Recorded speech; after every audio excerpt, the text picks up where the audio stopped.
저는 25년 기자 생활을 했는데 이제 그 전쟁 취재를 많이 한 편입니다. 이제 제가 잘나서가 아니고 제가 우연의 일치로 이제 그렇게 됐는데, 제가 갔던 전쟁 현장이 이제 이라크 전쟁하고 아프간 전쟁하고 이스라엘 팔레스타인 분쟁 났을 때 제가 이제 다 방콕에서 동남아 특파원 3년 있으면서 다 일어났던 그런 전쟁들이라, 전쟁이 터지면 일단 현장을 제일 먼저 가는 게 이제 기자들은 생명이거든요. 그런데 어쩌다 보니까 제가 제일 먼저 들어가게 됐어요. 그래서 이 전쟁과 관련된 그 종군 기자들의 세계에 재미있는 경험들이 많은데, 우리가 이제 오늘 이 시간은 또 재미있는 얘기만 하면 신변잡기로 끝날 수가 있잖아요. 그러니까 재미있는 얘기를 하면서 간간히 좀 딱딱한 얘기, 이론적인 얘기도 조금 이렇게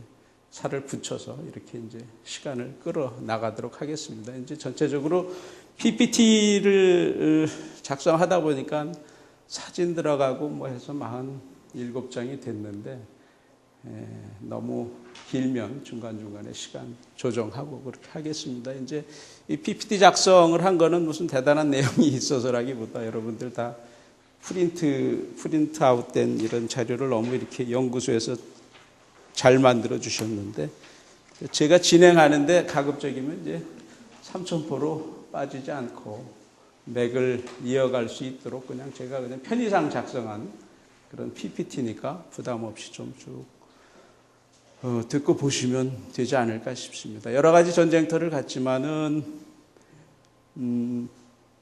다 말씀드릴 수는 없고, 아프간 전쟁을 중심으로 이제 말씀을 드릴까 하는데, 아프간 전쟁 아직도 진행이 되고 있는 전쟁이지 않습니까? 그래서 이 아프간 전쟁을 통해서 우리가 종군 기자들이 겪는 그러한 세계, 그리고 종군 기자, 세계의 기자들이 모이는 그 현장에서 한국의 그 취재 수준은 어느 정도인가, 이런 걸 한번 가늠해 볼 수 있을 것 같고, 동시에 이 아프간 전쟁이나 이라크 전쟁이나 이런 것들이 석유 자원과 밀접하게 관련된 전쟁이죠. 그래서 오늘날 매일처럼 아침에 뉴스 보면 석유가가 올랐나 떨어졌나 이걸로 이제 하루가 시작되는데, 이 석유 문제도 우리와 전혀 무관하지는 않죠. 우리 일상생활에 굉장히 밀접한 건데, 이 석유 문제에 세계의 국제 정치가 얼마나 복잡하게 엮여져 있나, 이런 것도 한번 생각해 보시면 좋을 것 같습니다.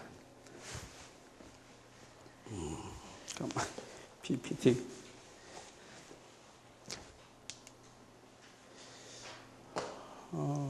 요즘 이제 자스민 혁명으로 시작돼 갖고 저쪽 티니지에서 독재자 물러가고, 요즘은 이제 리비아 사태가 초미의 관심사가 됐죠. 요즘 카다피가 물러나느냐 안 나느냐, 국제사회가 개입을 하고 있는데, 전문가 얘기들 들으면은 조금 미국이 조금 한 발 빠져 있다고 그러죠. 중동 전문가들 얘기 들으면은 이제 2세, 3세 무임승차 비슷하게 권력을 이어받은 사람들이 있는 나라들은 저렇게 이제 민중혁명 비슷하게 거리에 힘이 터져 나오면 버티기가 참 어렵다고 그러는데, 카다피의 경우는 이게 27살에 그 혁명을 해서 집권을 했기 때문에 카다피를 아주 맹종하는 그런 세력들이 있기 때문에 몰아내기가 쉽지 않을 것이다.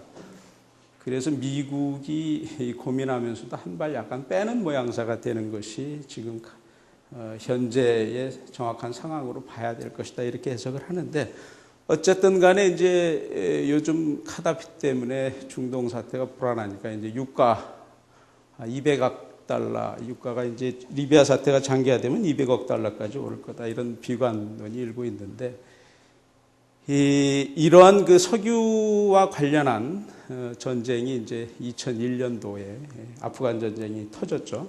아프간 이 전쟁이 일어나려고 했는지, 미국의 그 대외 정책에서 석유가 차지하는 비중은 뭐 새삼 강조할 필요가 없을 걸로 압니다. 그건 뭐 미국뿐 아니라 어느 나라나 다 마찬가지인데, 아프간 전쟁은 이제 9.11 테러가 일어나면서 직접적인 계기가 돼갖고 이제 아프간 전쟁을 개전을 하지 않습니까? 이제 근데 이 아프간 전쟁이 일어나려고 했는지 부시 정부가 취임을 하면서 그 석유 이익과 관련된 그 강요들이 아프간 부시 내각에 참 많았습니다. 이 부시 대통령 자신이 이 석유 관련 기업을 했던 사람이고, 특히 체니 부통령, 이 사람도 이제 헐리버튼이라고 그 지구 물리학, 이 석유 관련 시추하고 뭐 이런 그 최고 회사의 그 직접 경영자였고, 라이스도 마찬가지고 이제 석유 회사 고문했었고, 이런 사람들이 이 부시 내각의 그 주요 멤버들이 되죠. 그러면서 이제 우리가 네오콘 요즘은 이제 오바마 대통령이 집권하면서 네오콘이라는 말이 다 들어갔지만, 그 당시 네오콘들, 미국의 힘을 필요할 때는 사용해야 된다 이렇게 주장했던 네오콘들이 이제 중심이 돼서 부시 정부의 권력을 차지하면서 석유 이익이 가장 중요하게 이제 정책의 우선순위로 이렇게 등장하게 됐고, 그걸 보여주는 게 이제 체니가 2001년에 보면 작성한 국가에너지 전략보고서에 에너지 이익을 위해서는 우리가 군사력을 과감하게 사용할 수 있어야 된다, 이런 주장이 2001년도에 벌써 나오게 되죠. 그래서 어쨌든 그 당시 9.11 테러로 뉴욕의 월드 트레이드 센터, 미국 펜타곤 건물이 공격을 당하고 해서 미국 사람들 전체가 굉장히 그 뚜껑이 열리는 이런 상황이 되지 않습니까? 그래서 부시가 이제 부시 덕트린이라는 이런 걸 발표하고, 부시 덕트린의 특징이 예방 선제 공격을 할 수 있다. 이 테러와의 전쟁, 이런 게 이제 핵심적인 그런 내용들이잖아요. 그래서 2001년도 10월 7일 날 전쟁이 터지는데, 이 전쟁이 처음 터졌을 때 영국, 미국 이런 데는 이제 자기들의 전쟁이니까 거기 기자들은 거의 뭐 전쟁과 개전과 동시에 거의 현장 접근이 가능하지만, 저희 같은 기자들은 그렇지 못하죠. 굉장히 전쟁 현장이라는 게 이렇게 마음대로 들어갈 수 있는 곳이 아니지 않습니까? 그래서 전쟁이 터졌을 때는 처음엔 파키스탄 가서 저희가 취재를 했어요. 파키스탄 가서 취재를 했는데, 파키스탄에서 맨날 아프간에서 무슨 일이 났다 이런 걸 이제 보도를 하고 그랬는데,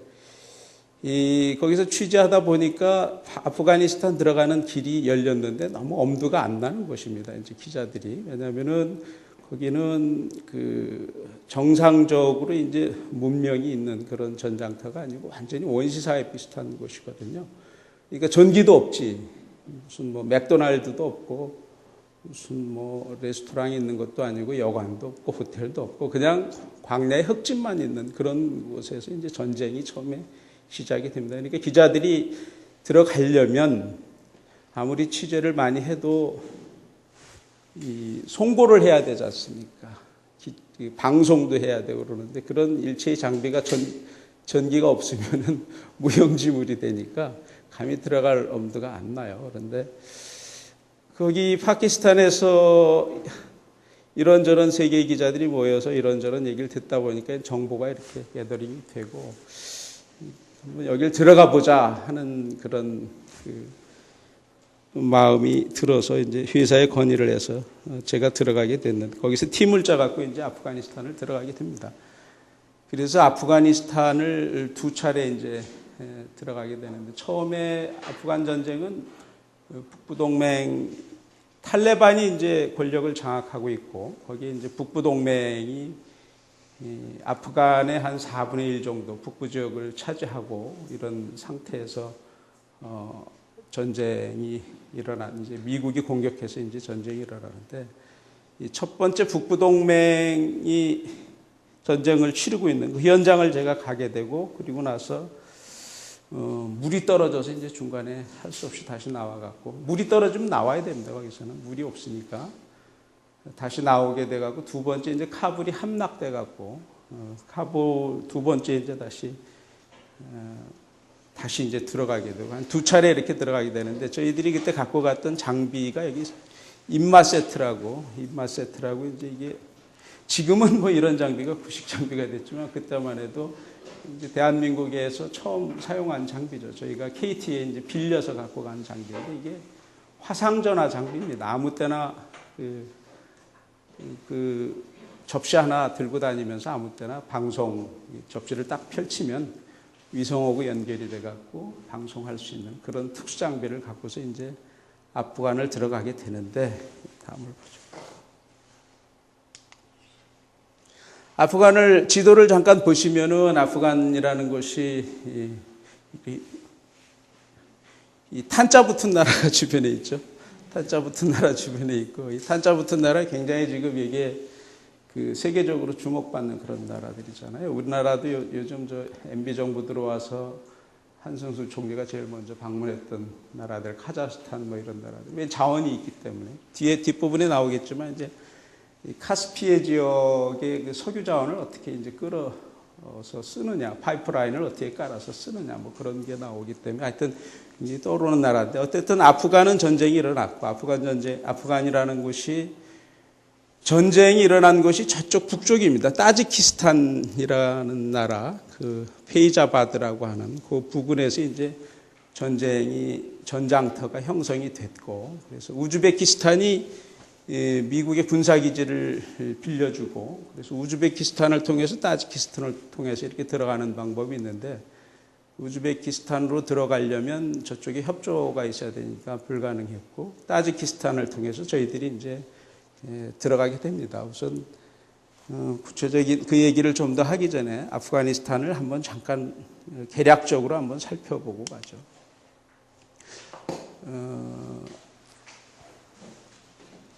크기는 이제 한반도 3배, 전 세계적으로 보면 41번째 정도 되는 그런 나라인데, 조금 있다가 전쟁터 화면을 보면은 아시겠지만 굉장히 척박해요. 가면은 우리가 보통 나라에서 이렇게 기차 타고 쭉 가면 볼 수 있는 푸른 잎, 뭐 이런 푸른 빛깔이 거의 없고, 거의 그냥 황무지에 하루 종일 바람 먼지만 나는 그런 곳에서 이제 전쟁이 시작이 됩니다. 이 전체 땅이 저렇게 넓어도 농경지가 0.21%밖에 안 되는 그런 땅이고, 그러다 보니까 이 나라의 쓰레기 신화라고 표시해 놓은 게 조금 자기들이 이제 자기 나라에 대한 자조적인 이 사람들의 생각을 반영한 그런 건데, 이 조물주가 하나님이 세상을 지을 때 모든 나라들을 다 짓고 나서 제일 마지막에 나라들을 지으면 이제 뭐 우리가 그 종이 갖고 뭐 이렇게 올려서 무슨 작품 하다 보면 찌끄러기들 나오지 않습니까? 그런 식으로 나라 만들고 나서 찌꺼기 갖고 만든 나라가 아프간이다. 그런 그 자조적인 신화가 있어요, 이 사람들. 책에서 보고 이 사람들 얘기 듣고 책에서 보니까 그런 기록이 있더라고요. 그럴 정도로 이제 먹고 사는 게 굉장히 해결하기 어려운 그런 땅으로 이루어진 그런 나라인데, 인구 뭐 이슬람 국가라는 거 다 아시고 기독교 2,000명밖에 안 되고 그래서 지난번에 우리 선교사들 들어갔다가 크게 문제되고 그랬었잖아요. 이런 나라인데 이제 겨우 먹고 사는 거라는 산업이라는 게 있을 수가 없고, 농목, 축업, 아편 생산으로 이게 지금 황금의 삼각지대가 아편 생산의 최대 생산지였는데, 거기서 이제 태국 정부가 아편에 대해서 굉장히 강하게 이렇게 그 정책을 세워서 통제를 하고, 옛날에 그 아편 생산하던 군사 세력이 정치적 타협을 해서 이제 군사 세력이 사라지니까 그쪽에 이제 상당히 아편 생산이 상대적으로 줄어들고 그러면서 여기가 아편 생산의 최고로 이제 떠오른 그런 게 이제 아프간입니다. 이제 근데 지정학적으로는 땅은 이렇게 황무해도 지정학적으로는 굉장히 중요해서 역사적으로 계속 외침이 많았죠. 외침이 많았고, 그래서 최근에만 봐도 영국과 이제 세 차례 전쟁 치른 끝에 1919년에 이제 독립하고, 70년대는 소련이 이제 그 꼭두각시 정권 지원한다고 그래서 소련이 이제 들어와갖고 한 10년 동안 전쟁을 했죠. 우리가 읽은 말이 그때 무자헤딘이라고 그러잖아요. 무자헤딘. 소련에 저항을 해서 결국 소련이 10년 동안 전쟁을 하고도 통제하지 못하고 할 수 없이 철수한, 물론 이제 소련이 이렇게 철수하게 된 배경은 장기적으로 이 군사적인 부담도 있지만 국제사회 여론, 특히 미국이 조성하는 그 국제사회 여론 때문에 결국 물러가긴 하는데 하여튼 전쟁이 끊임없었던 그런 나라고 내부적으로 봐도 내전이 굉장히 심했던 그런 나라죠. 그래서 이 독립 이후에도 보면은 안정적인 그 정권 형성이 안 되고 왕정, 공화정, 신정, 공산통치 이런 걸 모두 경험한 이런 굉장히 그 비운의 그런 나라입니다. 그러면은 우선 영상을 하나 보고 얘기를 좀 본격적으로 시작하도록 하겠습니다.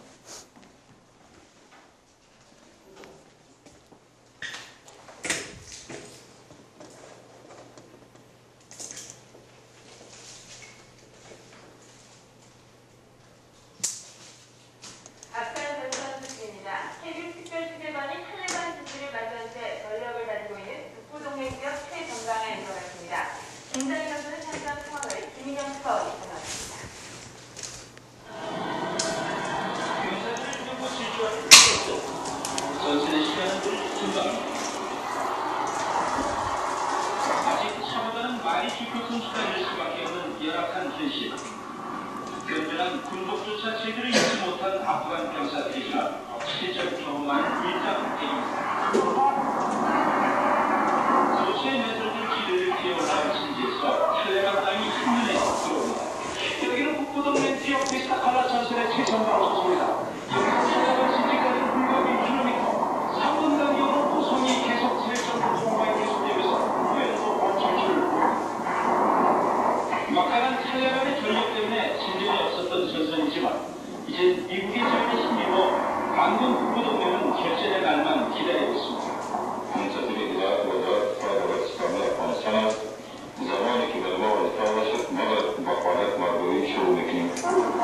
거래의 전투로 전선 한 구석을 메운 병사들의 무덤. 먼저가 손에 넋을 기리며 전사들은 결의를 다집니다. 아프가니스탄 타시테칼라 전선에서 이거 이제 화상 전화로 연결하는 거. 타지키스탄에서 출발한 세계 특별 취재단은 아프간 딥두키 전선을 향해서 이동을 계속하고 있습니다. 김인영 특파원이 화상 전화로 연결돼 있습니다. 김 특파원. 네, 아프간입니다. 네, 그곳이 어디고 또 그곳에서는 전쟁의 분위기가 느껴지는지가 궁금합니다. 예, 여기는 북부동맹 지역 최전방들 타시테칼라 전선입니다. 지프로 2시간, 말을 타고 강을 건너 1시간 걸려온 이곳에서는 지금도 포성이 계속 들려오고 있고 총성이 간간히 들릴 정도로 전장의 분위기가 긴박하게 느껴지고 있습니다.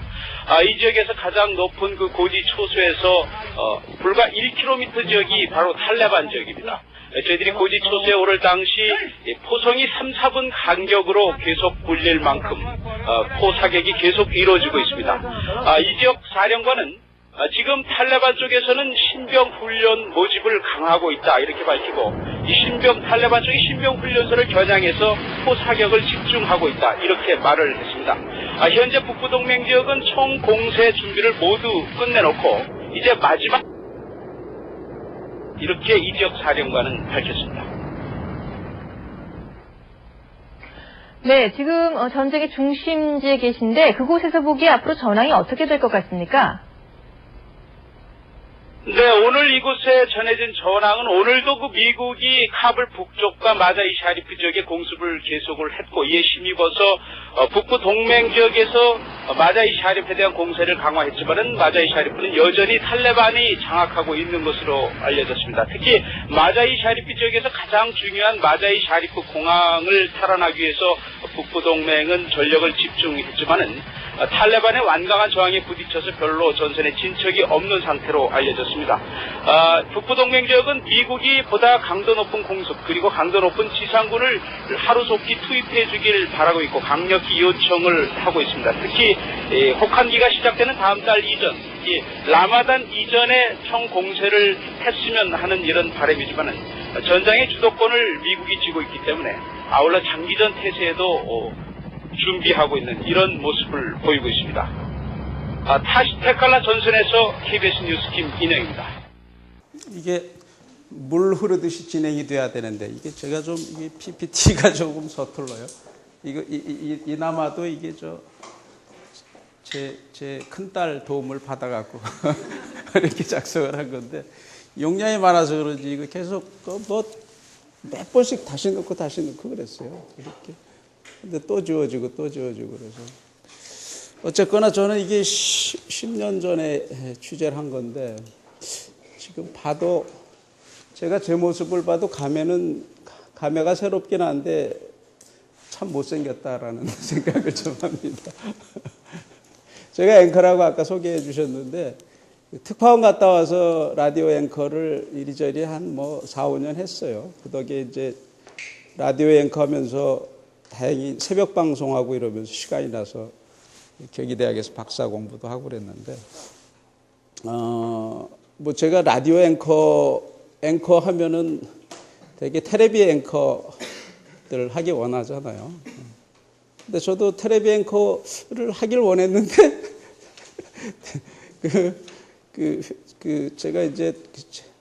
제가 못생긴 건 아니겠지만 딴 분들이 상대적으로 동료들이 더 저보다 잘생겼기 때문에 목소리만 갖고는 안 되잖아요. TV 시대. 그래서 하여튼 라디오 앵커를 좀 했어요. 그래서 아침에 손석희 씨가 진행하는 대항 프로가 있어요. 안녕하십니까 김인영입니다. 안녕하십니까 김진수입니다. 앵커에 따라서 이름 붙이는 그런 프로를 한 1년 했고 그 다음에 이제 아침 8시 뉴스도 하다가 2시 뉴스도 하다가 이렇게 했는데 하여튼 요즘은 잘 회사에서 하여튼 너는 외모가 안 맞춰주니 라디오 앵커를 좀 해라 이렇게 해서 했는데 결과적으로 저한테는 굉장히 유익이 많이 됐어요. 앵커도 이게 잠깐 얘기가 잠깐 3,000% 빠지는데 앵커도 이게 라디오 앵커가 내공을 쌓는데 굉장히 도움이 많이 됩니다. 이제 여러분들이 한국 사회에서의 앵커라고 하는 거는 아직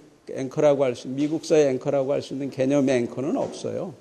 앵커라고 하면 확고한 자기 편집권이 있어서 자기가 뉴스에 대한 판단을 하고 거기에 대해서 자기가 끌고 갈 수 있고 그렇게 해서 후배들이 이렇게 받쳐주는 거를 자기 의지를 갖고 자기 판단하는 뉴스 방향대로 끌고 갈 수 있어야 되는데 지금은 그렇지 못하죠. 이 텔레비 뉴스는 굉장히 민감하고 그래서 이게 편집팀의 이 많은 기자들이 이제 구성이 돼서 딱 짜여지면 앵커가 할 수 있는 역할이 굉장히 제한되어 있습니다. 말도 아주 워딩 하나 쓰는 것도 민감해서 조금 이게 오버된다 싶다든지 부적절하다 싶다든지 하면 금방 피드백이 오고 그리고 뉴스라는 거는 김인영 기자가 뭘 했습니다. 하면 그만 아닙니까? 그냥 50분 뉴스에서 앵커가 자기 의견을 갖고 이렇게 인터뷰할 수 있는 것도 아니고 그래서 상대적으로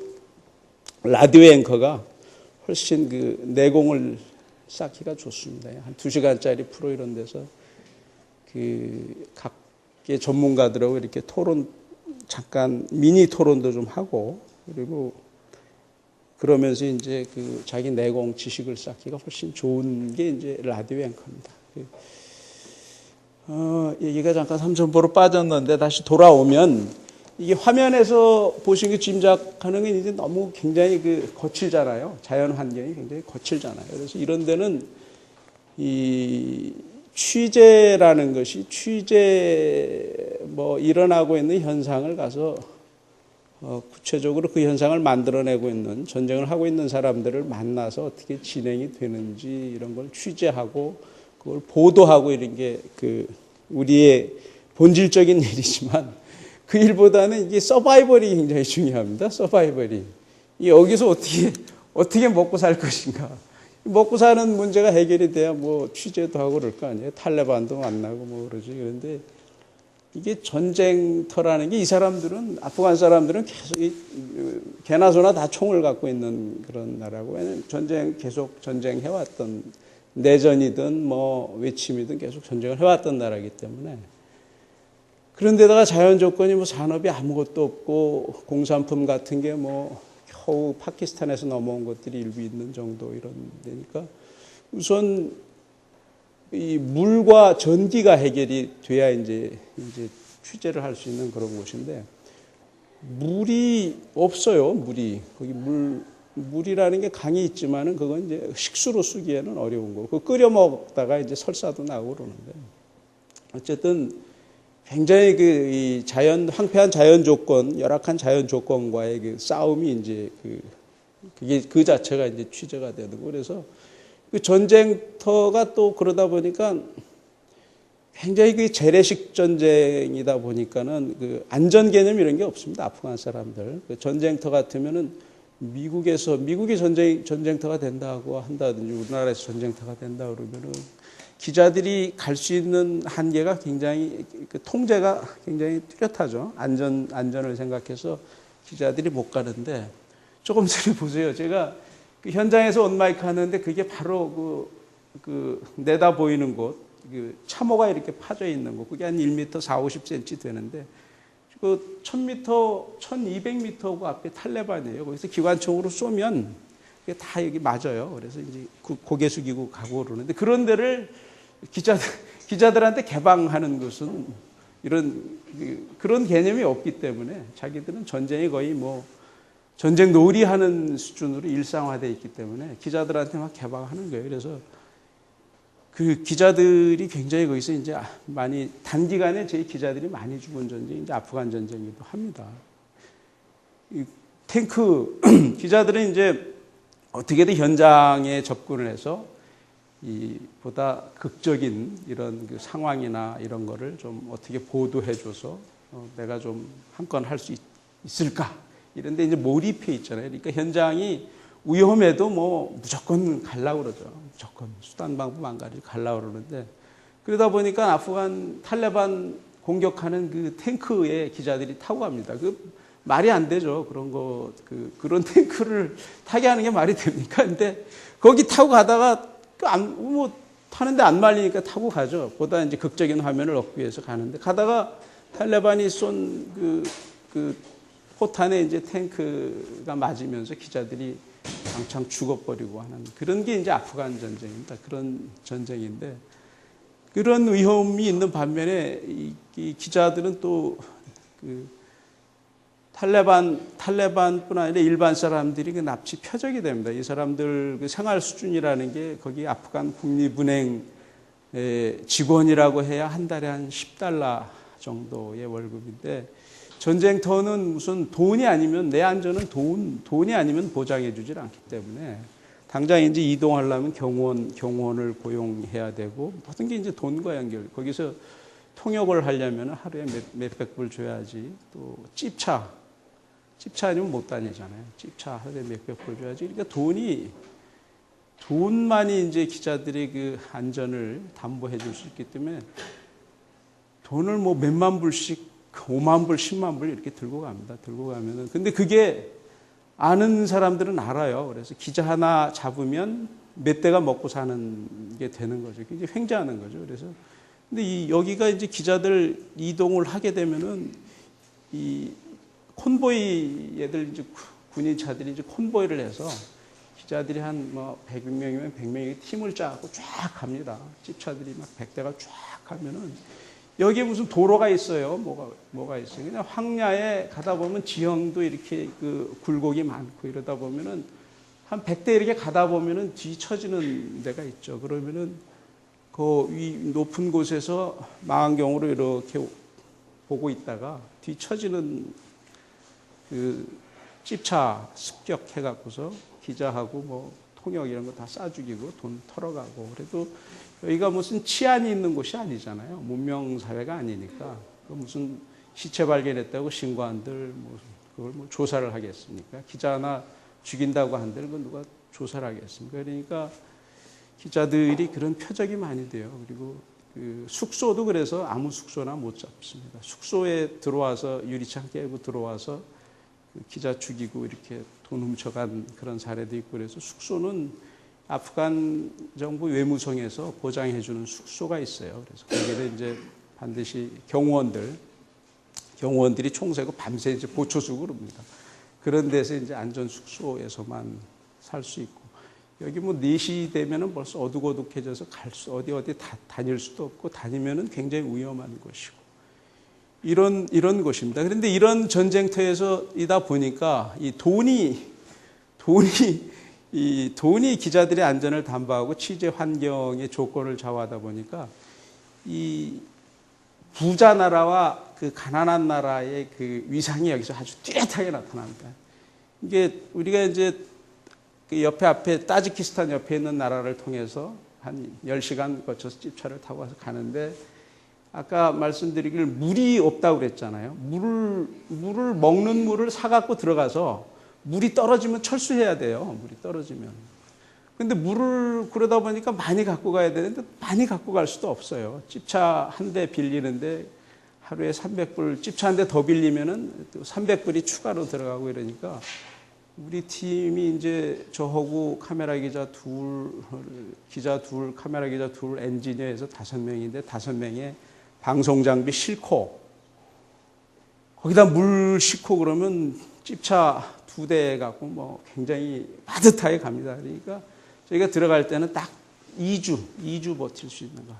여기까지 와서 아프간 가서 우리가 이 화상전화 장비도 있으니 가서 현장에 우리가 있다는 것만 보여주고 나오자 이렇게 해서 이제 들어가게 됐는데 들어가 보니까 이 CNN이나 BBC는 그러면 어떻게 했어요? CNN이나 BBC는 아예 거기 그 헤드쿼터를 집니다. 임시 그 막사를 져요. 막사를 져갖고서 그 트럭이 일주일에 한 번씩 이 타지키스탄 국경을 넘어서 병참 공급을 하죠. 먹을 거 기본적으로 먹을 거 그리고 자기들 먹고 싶은 거 이런 거 그냥 일주일마다 이제 트럭이 날르는데 우리 같은 기자들은 그냥 물 2주분 버틸 것 같고 들어갔는데 우리 같은 이런 전쟁터는 그야말로 이제 미국, 영국, 일본 이런 그 선진국들의 주 무대예요. 들어가 보면 굉장히 여기서 뭐 KBS가 큰 회사라고 하지만 그 우물한 개구리죠. 이런 데 가보면은 굉장히 우리만 해도 굉장히 난 겁니다. 우리만 해도 이제 거기 아까 말씀드렸듯이 이제 들어가면은 그 황야의 흙집인데 흙집에 이제 거기 옆에 경원이 밤새 이제 지키고 그러는데 이제 전기가 없으니까 일단 송고 수단이 없잖아요. 그러니까 두바이에서 들어가기 전에 이제 발전기 사갖고 이렇게 들어갑니다. 발전기 사갖고 들어왔는데 이 포르투갈 기자들 우리가 이제 포르투갈 기자들이 같이 이제 숙소를 같이 썼는데 이 친구들이 우리한테 붙은 거예요. 포르투갈이 뭐 경제력이 우리랑 지금은 우리가 낮지만 그때만 해도 뭐 우리랑 비슷한 수준인데 발전기가 없으니까 이 전쟁 취재는 빨리 해야 되겠고 그냥 무조건 들어가는 거예요. 무조건 들어와서 우리 같은 팀에 붙어갖고 야 이거 좀 우리 기사 발전기 좀 나눠주라 발전기 전력 좀 나눠주라 기사 송고 좀 하게 이렇게 우리가 이제 관대하게 오케이 해서 이렇게 그러니까 우리만 해도 이제 경제 수준이 그만큼 되니까 저기까지 간 거고 이보다 못한 데는 이제 발전기도 없고 그냥 맨몸으로 들어와서 기자들이 굉장히 비참하죠. 그 송고 한번 할 때마다 CNN 오늘은 CNN 내일은 BBC 이런 데 가서 구걸을 해야 되니까 굉장히 비참합니다. 이제 가보니까 그래도 우리는 발전기라도 있으니 중간이나 좀 된다. 거기 가보면 어떤 통역을 이제 영어를 잘하고 현지 사정을 잘 알고 이런 통역을 쓰는 게 이제 취재를 그만큼 쉽게 할 수 있는 효율적으로 할 수 있는 건데 아주 에이스 통역들은 다 이제 저쪽에 미국에서 다 도래해가고 일본에서 다 도래해가죠. 일본 사람들 뚜렷하게 느껴지는 건 일본이 한번 가면 굉장히 어렵습니다. 단가가 확 높아지기 때문에 일본 사람도 우리는 뭐 한 300불 주면 뭐 500불 주고 좋은 놈 다 뽑아 그러니까. 근데 일본 사람들 전쟁터 제가 몇 번 갔더니 특징이 있어요. 일본 사람들은 일본만 해도 기자가 전문화되어 있어서 우리는 그게 전문화가 안 돼 있죠. 그때 이런 거 터지면 그때 막 되는 사람 막 보내고 그러는데 쟤들은 종군 기자 훈련도 받고 이렇게 해서 전문성을 따져서 간 놈이 또 가고 그래요. 저 아프간 갔는데 나중에 이라크 가니까 또 이라크에 또 놈이 중동 통이라고 그래갖고 또 왔고 뭐 그러는데 일본 기자들은 돈을 이렇게 딱 주고 해결이 안 되면 그 게임의 룰 안에서만 움직여요. 일본 기자들은 항상 돈 해갖고 몇 가지 이제 할 수 있는 기존 루트를 딱 뚫어보고 돈으로 해보고 안 되면은 딱 포기합니다. 딱 포기하고 더 이상 안 가요. 안전이 제일 우선이고. 근데 뭐 한국 기자들은 안 그렇죠. 한국 기자들은 하여튼 몸으로 때웁니다. 그거는 아마 우리 기자들뿐 아니라 우리 한국 사회가 아직까지 그런 다이내미즘이랄까 그런 어떤 한번 도전 정신, 한번 부딪혀 보자 이런 거는 상당히 있는 거예요. 우리 현장에 가니까 별로 겁나는 게 없어요. 저희 기자들이 진짜 한국 기자들이 열심히 합니다. 근데 일본 기자들은 굉장히 그게 이제 선진국이 돼 있고 어느 정도 이런 것들이 제도화의 틀 안에서 녹아서 그런지 안전이 조금 위협받는다 그러면 안 움직입니다. 그러니까 우리가 같은 경쟁 상대라고 하면 굉장히 쉬운 상대예요. 굉장히. 근데 경쟁 상대일 수는 없죠. 일본 사람들은 자기 취재해서 일본 방송에 방송하는 거고 우리는 방송에서 우리 방송에 보도하니까 경쟁 상대는 아닌데 하여튼 좀 만만해요. 우리 일본 사람들. 근데 하여튼 돈으로 다 해결하니까 굉장히 일본 사람들이 설치면 굉장히 우리가 상대적으로 위축이 될 수밖에 없는데 그래도 일본 사람들이 앞서가는 걸 어디서 알 수 있냐면은 일본의 정보 수준이라는 게 굉장히 앞서가요. 그래서 우리나라 외교관들이 종종 무슨 사건 터지면 민원 수렴해서 해결하는 능력이 약하고 그런 해외 공간에서 그런 의지가 약하다 이런 게 요즘 많이 문제가 되잖아요. 근데 그런 이 아프간 전쟁도 보니까 나중에 이제 북부 동맹이 이제 전쟁 미국의 힘을 얻고서 카불을 함락해서 들어가서 카불에 가 보니까 카불에 가면 그 호텔이라고 다 망가진 호텔 하나 있는데 거기에 이제 각종 메모가 이제 쫙 붙습니다. 거기에 이제 모든 저널리스트들이 다 그날의 동정, 동태, 정보 이런 것들이 다 집결이 되는데 거기에 일본 외교관이 들어가 있어요. 일본 외교관이 기자들하고 같이 움직이면서 이 정보 컬렉팅을 하는 겁니다. 그 정도로 앞서가요. 근데 우리가 거기 우리 외교관이 처음 나타났던 게 우리가 카불에서 철수하고 나중에 이제 뉴스가 더 이상 뉴스가 안 돼서 철수하고 한참 지난 다음에 그 파키스탄 옆에 있는 파키스탄 대사가 나중에 이제 몇 달 뒤죠. 그 정도로 일본의 정보 수집 능력하고 우리하고는 굉장히 차이가 많이 나요. 그런 것들이 아주 현장에서 우리가 뚜렷하게 볼 수 있는 것들이더라고요. 어쨌거나 이제 우리가 투지는 있는데 하여튼 우리가 잘 산다고 하지만 역시 전쟁 취재를 프로페셔널하게 하기는 굉장히 약하다. 그러니까 이스라엘 팔레스타인 분쟁 났을 때도 방탄복 사건이라고 암호처럼 적어놨지만 아주 웃기는 일이 좀 부끄러운 일이 이스라엘 팔레스타인 분쟁이라는 게 이제 전쟁 시가전이 벌어지잖아요. 라말라라고 팔레스타인의 그 행정 수도가 있는데 라말라에서 시가전이 벌어지는데 이스라엘 안에 팔레스타인 사람들이 사는 그 지역이 제한돼 있죠. 그래서 그 경계를 맨날 통제했다가 풀어줬다 이스라엘 사람들이 이제 지키고 그러는데 거기서 시가전 벌어지는데 거기 이제 기자들이 현장을 누빕니다. 현장을 누비는데 이미 가기 전에 이 방탄복을 구하려니까 없어요. 이런 게 터지면은 우리가 이제 군에 이제 협조를 많이 받는데 군에서 방탄복을 빌릴 수 없고 경찰에서 빌린 게 이제 방탄복이 아니라 이제 방석복입니다. 방석복. 돌 던지면은 보호할 수 있는 그런. 그거라도 아쉬운 대로 갖고 가자. 그래서 갖고 갔는데 현장에 가 보니까 그걸 도저히 입고 다닐 수가 없어요. 너무 험하고. 근데 현장에 가보니 이제 NGO라든지 UN에서 나온 사람들이라든지 거기 군인들은 물론이고 방탄복 가벼운 거 있습니다. 좀 스타일도 좀 세련돼 있고 좀 가벼워 보이고 근데 그 당시 돈으로 한 2,500불 정도 하더라고요. 2,500불 주고 살 수가 없죠. 그런 게 사실은 기본적으로 회사에 다 있어야 되는 거죠. KBS 같은 데는 그런 게 당연히 있어야 되는데 없어요. 없으니까 방석복을 갖고 가서 위험하니까 이제 입을 수는 없고 그래서 거기에 그 시장에 가면은 그 방탄복, 그게 다 베트남전 뭐 이런 옛날 방탄 몇십 년 된 거, 그걸 할 수 없이 그걸 구입을 해갖고 해서 갔는데 이걸 입고 다니면 이스라엘이 굉장히 더운 나라잖아요. 이게 막 너무 무거워서 몸을 걸어 다니기가 어리고 뭐 땀이 뭐 엄청 나죠. 근데 그걸 입고 그래도 안전하다고 하면 그냥 입고 다니는데 이게 굉장히 쪽팔립니다.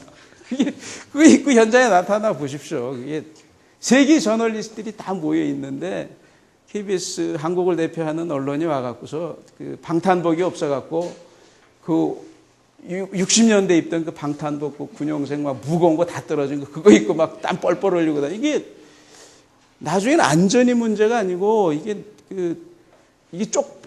국제적인 망신이다 이게. 그러니까 나중에는 벗어놓고, 야, 이거 안 되겠다. 현장 욕심을 덜 내도 우리가 좀 이거 벗고 이렇게 다녀야 최소한도 그 나라 망신 안 시키겠다 해갖고서 벗고 다니고 이제 그랬는데, 그때 한번 내가 뼈저리게 우리가 얼마나 이 전쟁 취재 이런 프로페셔널한 점에서 얼마나 부족한가, 우리가 먹고 살 만큼 됐다고 해도 아직 갈 길이 멀다, 그걸 뼈저리게 느꼈는데 아프간 가니까 똑같은 상황이 벌어진 거예요. 이게 이제 우리의 어떤 수준입니다. 아직 이런 면에서는 이 정보를 수집하는 국가의 어떤 능력이나 의지나 구조나 이런 것들이 굉장히 취약하고, 언론도 뭐 상대적으로 언론도 이런 국제 취재 현장에 있어서 굉장히 촌딱인 거죠. 촌딱이기 때문에 그 정도밖에 안 되는 거죠.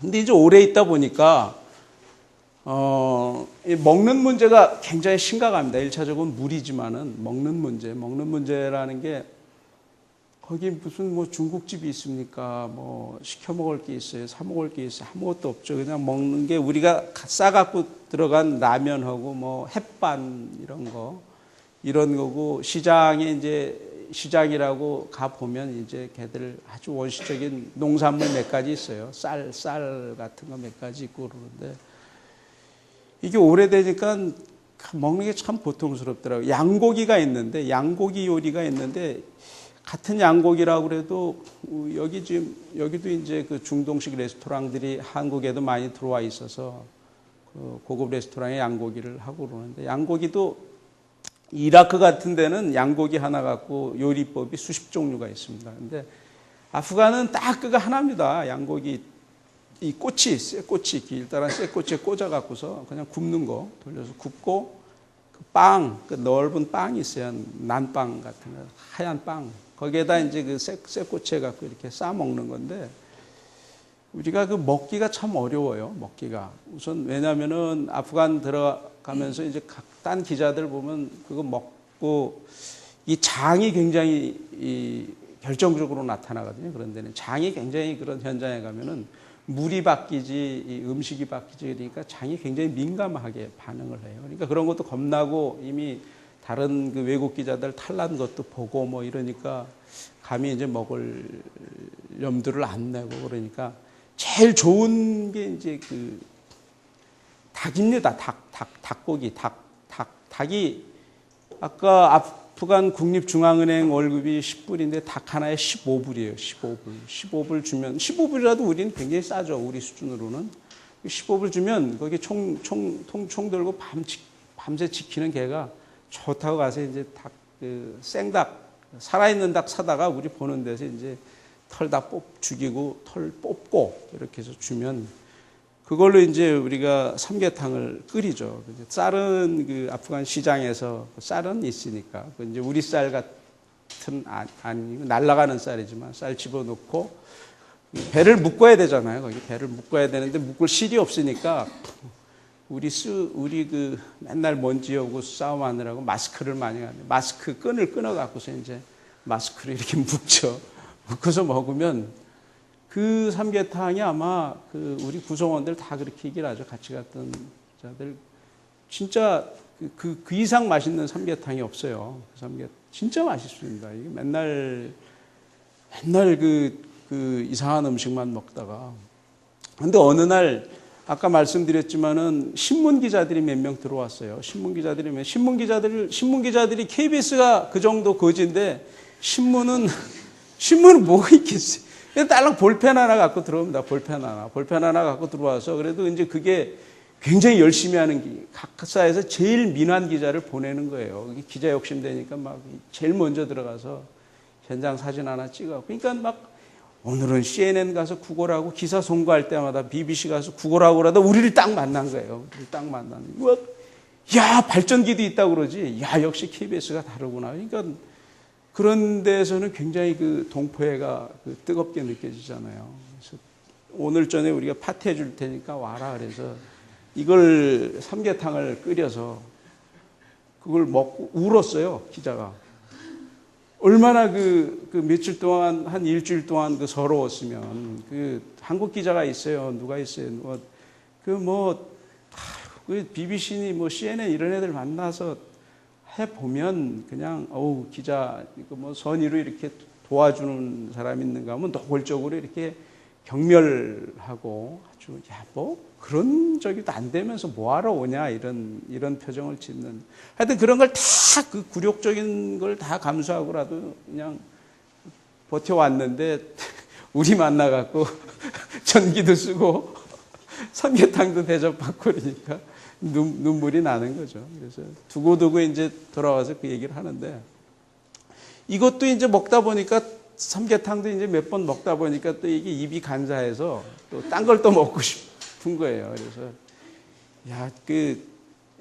쇠고기 한번 먹어보자 그랬더니 그 경호원이 쇠고기는 안 된대. 쇠고기는 왜 안 되냐? 그러니까 맛이 없고 쇠고기 제일 가난한 사람들이 먹는 거래요. 그래서 맛이 없거나 말거나 우리 이제 더 이상 안 되겠으니 무조건 사와라.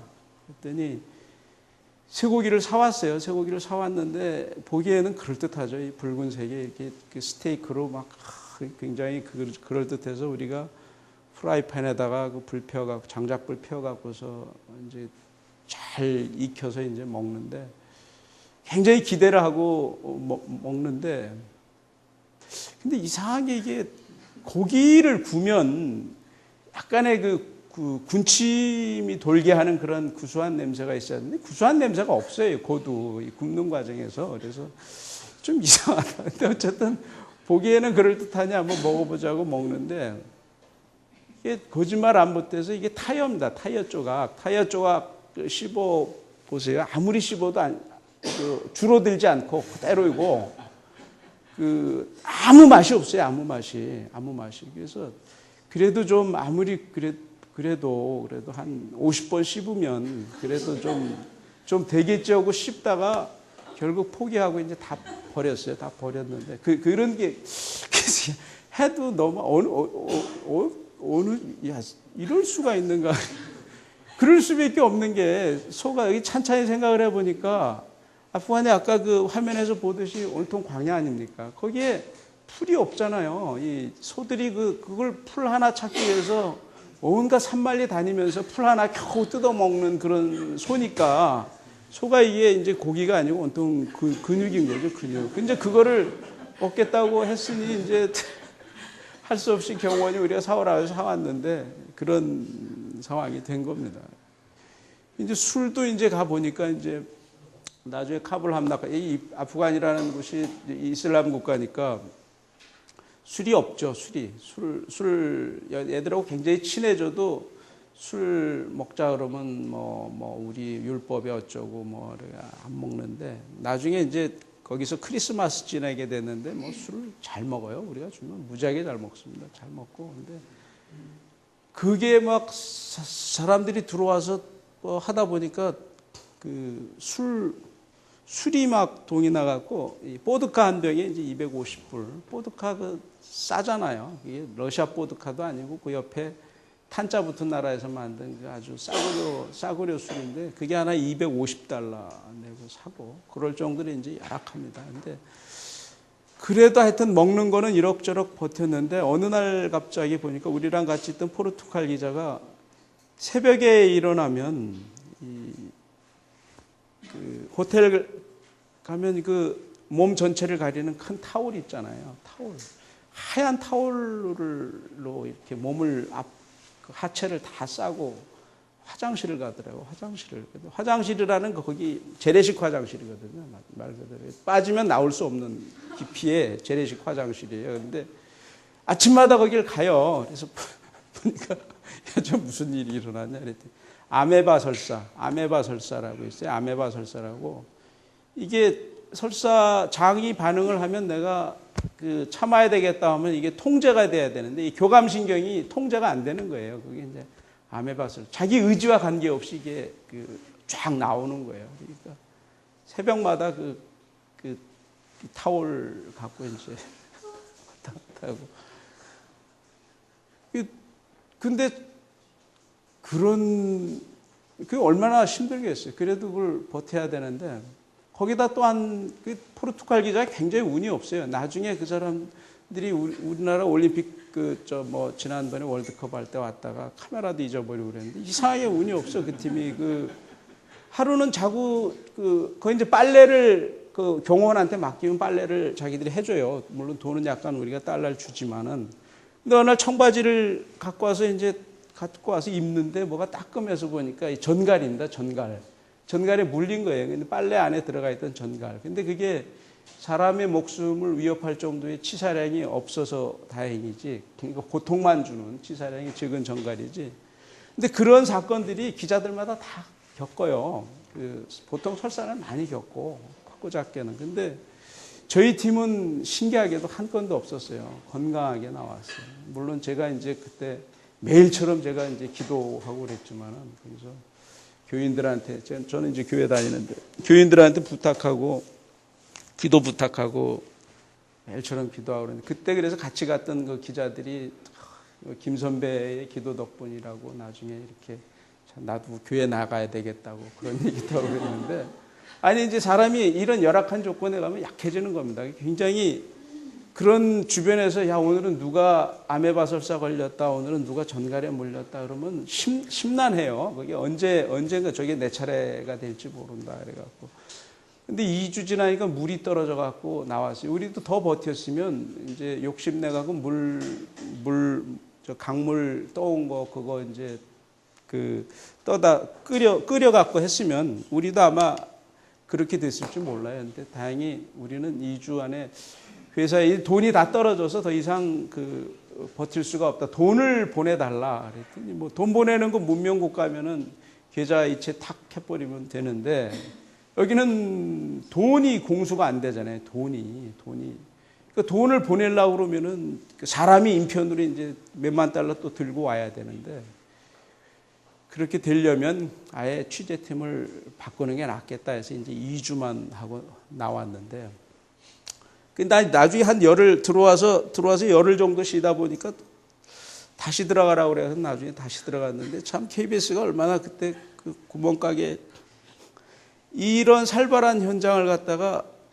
이제 카불이 함락돼 갖고 다 이제 뜨끈뜨끈한 뉴스는 다 끝났잖아요. 뜨끈뜨끈한 뉴스는 끝났고 근데 뉴스 가치가 시들시들해지니까 이제 마무리는 해야 돼요. 이 계륵 같은 상황이 된 거죠. 아프간 뉴스 자체가 계륵 같은 상황이 된 거예요. 근데 그러다 보니까 여기 현장은 위험하고 그러니 내 가서 고생하고 와서 쉬고 있는데 그래도 네가 벌린 일이니까 네가 마무리해라 이래갖고서 가는 건 좋다. 가는 건 좋은데 나보고 혼자 가라는 거예요. 팀을 안 짜고. 그래서 이게 현장을 모르셔서 그러는데 혼자 가서 이 표적이 되면 내가 이상한 사건을 만나고 그러면 굉장히 심각해진다. 근데 굉장히 그런 위험 부담이 높다. 회사가 겁을 팍 먹었죠. 그래서 그래도 겁을 먹어도 취재팀을 보내긴 너무 돈이 아까운 거예요. 돈을. 그러니 엔지니어 하나 붙여줄게. 엔지니어 붙이면 엔지니어가 이제 기술적인 문제 해결해주고 엔지니어 붙여주고 그냥 6mm 카메라 조그만 거 하나 갖고 갈게. 둘이 좀 막아봐. 그러고 이제 발전기 들고 그래서 둘이 들어가서 여러분 텔레비에서는 잘 나오죠. 텔레비에서는 그런 거 그냥 막 전쟁하면 막 살벌하게 나오고 근데 그 다 우리가 찍은 것도 아니고 이제 국제 화면을 공급하는 이런 데서 취재해갖고, 그러니까 그 돈을 우리가 돈 주고 사는 화면 갖고 이렇게 해서 9시 뉴스에는 이쁘게 나가지만 실제로는 그 정도로 대한민국을 대표하는 KBS의 수준이 열악한 거예요. 그러니까 전쟁 뉴스라는 큰 사건을 이 핸들링하는 어떤 노하우라든지 어떤 틀이 아직 형성이 안 돼 있는 거죠. 그 정도가 이제 우리 수준인 겁니다. 지금은 이제 많이 낮았지만. 이제 어쨌거나 나중에 다시 카불을 들어갔는데, 카불이라고 그래서 이제 그때는 거긴 도시 아닙니까? 도시니까 좀 낫겠지 하고 이제 다시 들어갔어요. 다시 들어가서 그때는 이제 그 군용 헬기를 타고 이렇게 그 산맥을 넘어가고 이렇게 해서 이제 그 저쪽 아프간 카불 근처의 계곡에서 내려가고 거기서 이제 차 타고 들어갔는데, 카불 생활을 오래 하니 여기는 그래도 집이 있어요. 정상적인 집들이 있어요. 도시니까 집들이 있죠. 이제 호텔은 이미 하나 다 망가진 호텔이 있는데 거기는 이제 다 차버렸고, 그 집에서 생활하는데 첫 번째 갈 때는 못 느꼈는데 두 번째 갈 때 한 보름 지나니까 눈이 굉장히 아파요. 눈이 굉장히 아픕니다. 이게 눈이 왜 아픈가? 눈이 굉장히 아파요.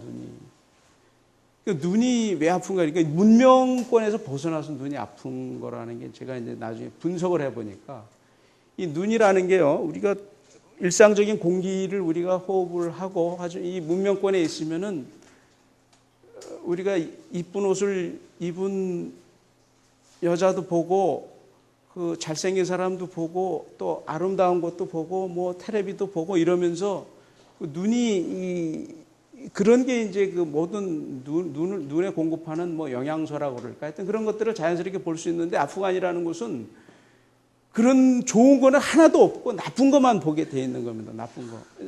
여자를 하나도 볼 수가 없어요. 내가 이제 여자를 밝혀서 그러는 게 아니고, 왜냐하면 부르카로 다 가렸잖아요. 부르카로. 그 남자를 보면은, 남자는 이 구렛나루 막 일으키는 아프간 남자들 막 장대하지 않습니까? 이거 쓰고 구렛나루 처음 이렇게 딱 보면 굉장히 겁먹어요. 하도 강인해 보여서. 그런 사람만 보지, 거기 나가면은 여자들 다 부르카도 그 깨끗한 부르카가 아니잖아요. 두바이나 이런 데서 보는 부르카가 아니고 막 때 꼬짝꼬짝 전쟁 미망인들이 많아서 그 사람들이 어떻게 살겠어요.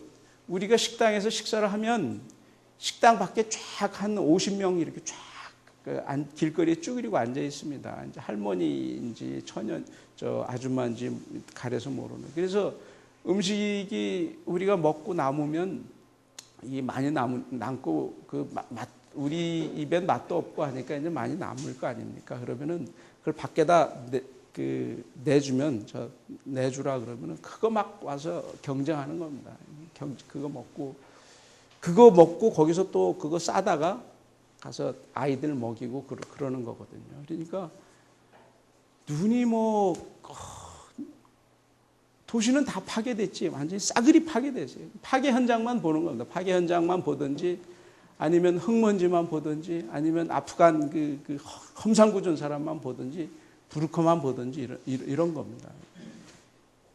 눈이 막 아프고, 그리고 제일 오래 있다 보니까 제일 급한 게 이제 이태리 타올이 그렇게 그리울 줄은 몰랐어요. 왜냐하면은 우리가 오래 있으면은 우리는 문명 국가에서 살아서 이제 적응이 잘 안 되잖아요. 암만 그런데 비상 상황에서 갔다 그러지만 몸을 좀 닦아야 되는데, 이 카불 호텔에 방은 없지만 거기 그래도 사우나가 있어요. 사우나라는 게 정상적으로 작동이 되는 그런 사우나가 아닌데, 우리가 가서 10불을 찔러주면, 뽀이한테 10불을 찔러주면 물을 20분간 따뜻한 물을 틀어줍니다. 20분간. 그러면은 일주일에 한번 날 잡아서 가서 20분 동안 얼른 이거 하고 나오는데, 20분 동안 그렇게 하고 나오니까 나중에 사람의 욕심이 참 끝이 없죠. 처음엔 그 정도만 해도 개운하다 그랬는데 나중에 하니까 때를 굉장히 밀고 싶은 거예요. 때를.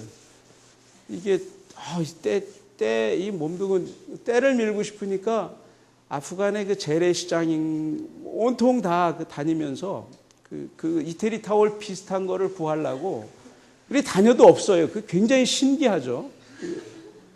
아니 나와 똑같은 그 경험을 이 사람들은 고통을 못 느낄까? 어떻게 이태리 타월이 없을까? 간단한 건데 이거 때문에 근데 없어요. 비슷한 게 없어요. 비슷한 게. 그래서 이태리 타월이 참 뼈저리게 그리웠던 그런. 근데 그 탈레반 시절은 탈레반이 쫓겨나고 나서 무슨 게 탈레반 시절이 극단적인 이슬람 아닙니까? 그러니까 뭐 여자 술 담배 이런 거 다 비디오 테이프 이런 거 다 놉니다. 근데 나중에 탈레반이 막 저 패전해갖고 막 쫓겨가갖고 탈레반 간부집 막 그 아프간 현지인들이 가보니까 무슨 비디오 테이프 무지하게 많이 나왔거든요. 그 중에 이제 그 도색 테이프도 나오고 그래서 역시 사람이 겉다르고 속다른 이렇게 그런 모습도 이제 많이 보게 되고 오래되다 보니까 이제 휴일날 너무 이게 일도 일이지만 너무 이렇게 저도 지치고 사람들이 지치니까 이제 좀 이게 좀 어디 좀 구경할 거리가 없는가 해서 우리가 거기를 갔었어요. 황궁이라는 곳을 한번 갔는데 요건 뭐 지나가고요. 황궁이 망가진 모습이에요. 여기도.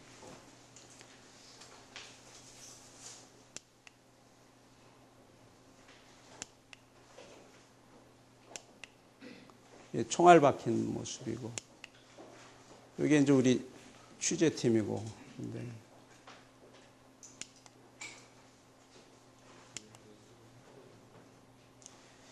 황궁에서 제가 좀 조금 생각해 볼 얘기를 들었던 게 시간이 얼마나 잠깐만 몇 시까지 해야 됩니까? 본론은 하나도 못 들어갔는데 8시 10분이래. 나 참 황당하네. 자, 이제 딱딱한 얘기만 좀 남았는데 이게 왕궁이 파괴된 게요. 이게 소련하고 10년 전쟁을 했잖아요. 그 왕궁이 멀쩡했어요. 내전하면서 다 망가진 거예요, 이게.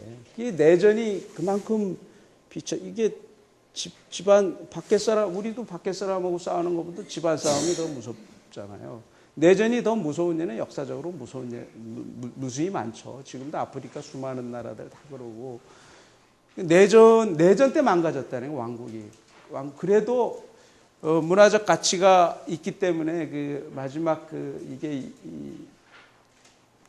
저것만은 우리가 막 이런 자기 통제가 있는데 자기 절제랄까 뭐 그런 전쟁의 어떤 룰이 있는데 내전 때 다 망가진 거예요, 이게. 그래서 내전이 이렇게 무섭다고 우리가 데리고 있던 그 가이드가 조금 NGO 쪽에서도 일을 하고 그래서 조금 인텔입니다, 인텔이. 거기서는 상당히 아프간에서는 상당히 지식인인데 그 친구가 이게 내전의 그런 얘기를 쭉 해주더라고요. 이게 내전이 이렇게 무섭다. 근데 이게 이걸 빨리 극복하고 우리가 그 정상적인 국가를 이루어야 되는데 이 미스터게임 이게 언제가 될지 참 모르겠다 이런 얘기를 하는데 생각 많이 시사죠. 근데 보니까 종족 분포가 인종 구성이 굉장히 복잡하죠. 이 파슈툰족이 한 최대 종족이고 뭐 따지크게 뭐 징기스칸 후예라고 하는 이런 족속들. 근데 파슈툰족 하나에도 이렇게 여러 종족이 또 나뉘어져 있어요. 근데 이렇게 인종 구성 자체가 나눠져 있고 이 사람들이 다 무장이 돼 있어요. 무장이. 지금 아프가니스탄이 미국이 이제 전쟁을 하고 나서 선거에 의해서 카르자이 대통령이 이제 연임해하고 두 번째 되는데도 아직도 무력을 통일 못 하잖아요. 중앙 집권이 안 되잖아요. 중앙 정부가 이 로컬 정부를 다스리지 못하잖아요. 다. 그러니까 구조적으로 내전할 수밖에 없는 내전의 역사를 보면은 이 공산주의 군부 쿠데타로 이제 공산주의가 이제 1989 잠깐 집권하니까 거기에 반대해서 이제 무자헤딘 반군들이 이제 그 내전을 일으키고 그래서 무자헤딘이 집권하고 나니까 자기들끼리 또 싸우죠. 같은 편끼리 또 싸우고 그래갖고 그 틈새를 오마르가 치고 올라온 겁니다. 이 탈레반. 그래갖고 탈레반이 그 집권했는데 9.11 테러 나서 오사마 빈 라덴을 감춰줬다고 그래갖고 미국이 그걸 구실로 해서 치고 들어가잖아요. 그러니까 이 그 후진국 제3세계권에서의 나라들이 그 공산주의 이념이 쉽게 들어가고 그러면서 이념 갈등이 일어나고 종족 핏줄이 다르고 또 언어도 굉장히 복잡해. 여기는 공식 언어만도 두 개인데 언어들이 뭐 종족마다 다 다르고 그래서 복잡합니다. 이 내전의 역사가 이렇게 뿌리 깊은. 그래서 참 그 아프간에 배운 사람들이 나라의 그 운명을 생각해 볼 때 얼마나 그 가끔 저녁 때 이렇게 우리가 주는 그 팩소주 한 잔씩 마시고 자기 심경을 털어놓는 거 보면 옛날에 우리가 그 일본의 침략을 받아갖고 나라 주권을 회복 못할 때 우리의 선조들이 이런 심정이지 않을까 그런 걸 좀 느껴요. 이제 같은 나라라고 그래도 아프간이 저렇게 열악해도 자원은 굉장히 많은 나라거든요. 저기도 자원 개발하면 또 어떻게 될지 모르는 나라예요. 근데 지금 무슨 나라부터가 이제 안정이 안 되니까 그러고 있는데 그런 거에 비하면 우리는 뭐 얼마나 대단한 나라입니까? 내전을 겪고 나서도 한강의 경제 기적을 이뤘고 근데 요즘 들어서는 좀 그 남남 갈등이 조금 심각하죠. 그래서 제가 이와 관련해서 논문을 썼기 때문에 잠깐 내전하고 이걸 좀 연결을 시켜본 건데 언어가 다르면 세상이 다르죠. 언어가 다르면 국가가 달라지잖아요. 보통 우리가 근대 민족 국가를 얘기를 할 때. 근데 성경에 보니까 이게 요한복음 1절부터 3절까지 말씀인데 이게 말씀이 이제 그 세상을 창조했다 이렇게 되어 있습니다. 이제 신의 영역이 신의 말은 곧 그게 세상을 창조하는 원동력이라는 얘기인데 이게 언어가 다르면 언어라는 게 이제 우리의 의식을 지배하고 그래서 언어가 다르면 의식이 달라지고 다른 세상에서 살게 되는 거죠. 그래서 이 프레임 이런 말들을 많이 하지 않습니까?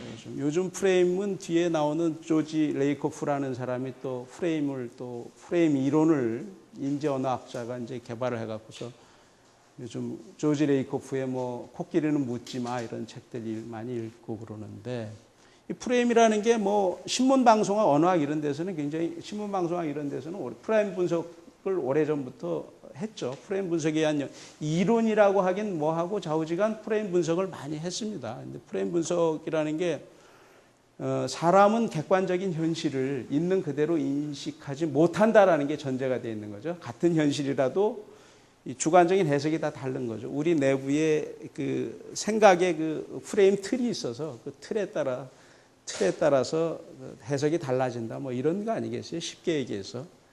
그래서 뉴스 프레임이라는 게 이게 앤트만이라고 이제 프레임 분석의 그 초창기 유명한 학자가 보면 프레임이라는 건 선택과 현저성이다 이런 얘기를 합니다. 같은 현상이라도 어떤 걸 강조를 할까? 자기 기호에 맞는 거를 확 강조.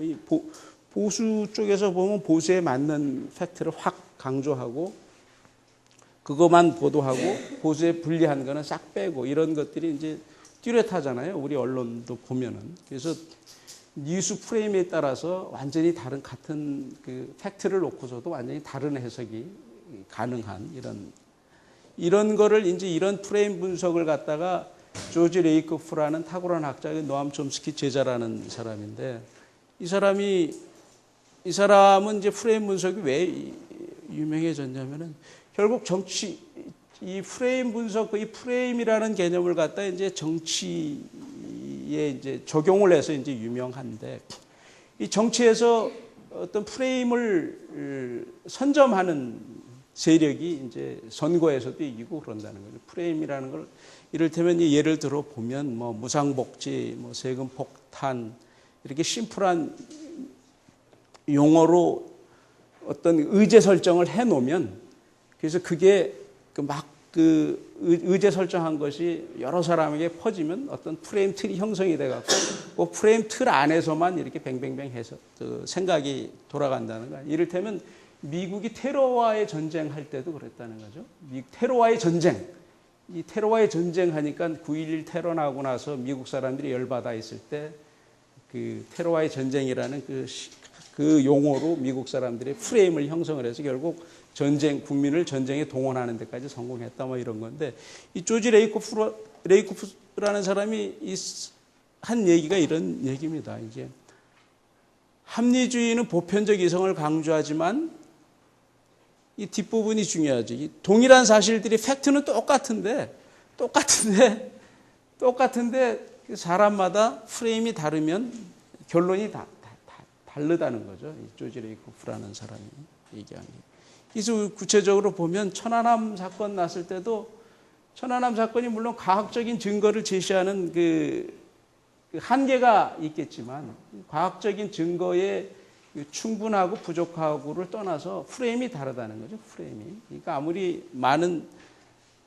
아무리 증거를 많이 제시해도 안 믿는 사람은 안 믿는 거고 믿는 사람은 믿는 거고. 뭐 4대강 마찬가지죠. 4대강이 뭐 좋다 나쁘다 뭐 문제가 있다 하는데 아무리 좋다고 그래도 나쁘다고 이렇게 프레임 형성이 돼 있으면은 뭐 그걸 그 사람들이 결론을 안 바꾼다는 거죠. 그런 자기 합리적인 이성으로 이렇게 판단해서 바꾸는 게 아니라 프레임이 한번 정해지면 안 바꾼다. 그래서 이 프레임을 선점하는 게 굉장히 중요하다. 이 조지 레이코프라는 사람이 미국에서 왜 진보가 보수의 선거에 졌느냐 이걸 원인 분석하다 보니까 이런 이론이 나오게 됐는데, 그래서 진보가 다시 그 선거에 이기려면 프레임을 빨리 선점하는 언어를 만들어내는 것이 중요하다. 뭐 이런 게 이 사람이 주장인데, 뭐 촘스키 제자인데 촘스키하고는 지금 원수가 돼갖고 말을 안 한대요. 서로의 생각이 달라갖고. 그래서 프레임을 장악한 세력이 주도하는 비전 속에서만 대중은 세상을 파악한다. 뭐 이런 딱딱한 얘기들을 좀 잠깐 하고. 그래서 무의식 중에 그 자기 프레임, 머릿속에 형성된 프레임으로 해석을 한다 이거죠.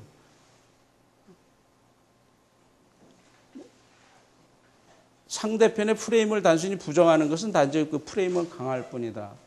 공산당, 뭐 빨갱이 얘기를 자꾸 하면 빨갱이라는 의제 설정이 되니까 빨갱이는 말하지 마. 뭐 이러면은 빨갱이는 말하지 마. 빨갱이를 언급하지 마에 초점이 있는데 빨갱이만 들어온다는 거죠. 빨갱이만 더 상대방의 프레임을 더 강화시켜 주는 거죠.